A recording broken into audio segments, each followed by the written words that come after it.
Hey guys, this is Mark from Z-Car Guide, and this is the second video in my L24 Engine Rebuild series.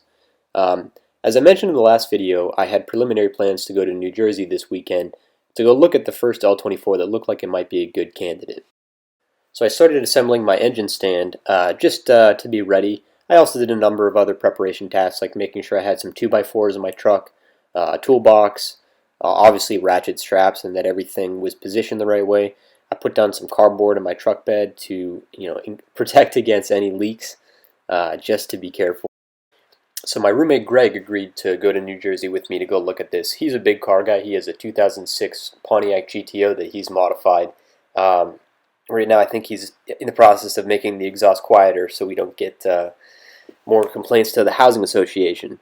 But he went with me to New Jersey in the morning. It was a really nice morning. We made it in about 2.5 hours, and we saw the L24 was just on the ground there ready for us.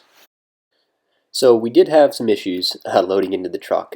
Nothing bad, and as I said at the time, if the issues that we had were all that our problems were going to be, we're in pretty good shape.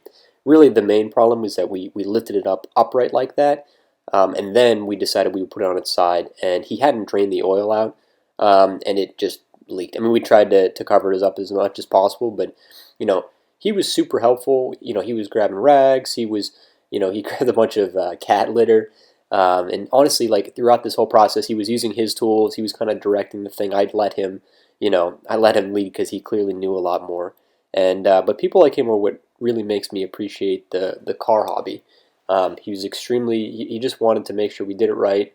He wanted to make sure it went to a good home safely and all in one piece. And and then he even gave me some extra pieces. He gave me a bunch of parts that I was going to have to buy once he learned more about my project. And just a really great guy. It was a wonderful experience. He's shipping me other parts right now. It's just he could not have been nicer. It was kind of similar to my experience buying my car. So we were really lucky to find this guy waiting in the driveway when we pulled up to buy this engine, and it made some of the mistakes just nothing that really even registered. So at this point, Greg ended up parting with me. He went up to the Poconos for a weekend with a friend, and I started driving back to Maryland. And the engine was strapped down well enough; it didn't move at all. It was pretty easy trip back. But I didn't get the engine unloaded right away. I was waiting on a couple friends just because I kind of had this mentality of a lot of times with car stuff I rush, and you know I do things before I have the right tools or the right help or whatever, and I end up breaking something or making something worse. And I'm trying to make sure that's not something that ends up happening with this project. So I figured, you know, there's always things that I can do. I can go and clean parts. I can go, get things ready and just wait for my friends to be ready. However, with this particular scenario, after a couple hours, my friends were out at a restaurant. I think they had been drinking enough to the point where I don't think they would have been very helpful. Even if they came back, they probably, in fact, would have been putting some of us in danger. So there's a snowstorm coming, and I didn't want this engine that I'm going to rebuild just sitting out covered in snow, even if I could get a tarp on top of it. So I decided, despite my original plan, that I was going to go and try to unload it myself. But my strategy with this was to just be as slow and deliberate and cautious as possible, and just try to get it on the ground without damaging my truck at all.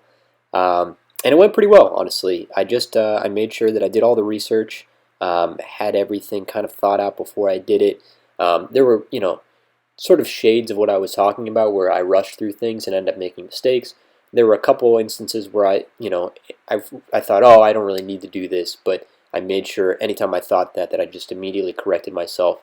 For example, you'll see when I had it up in the truck bed here, I had some ratchet straps on either side just balancing once I got it back upright. And it was only really had weight on one side, so I don't really only needed the one strap. And I thought, oh, okay, I guess I don't really need the other one. I just make sure I don't tip it the other way.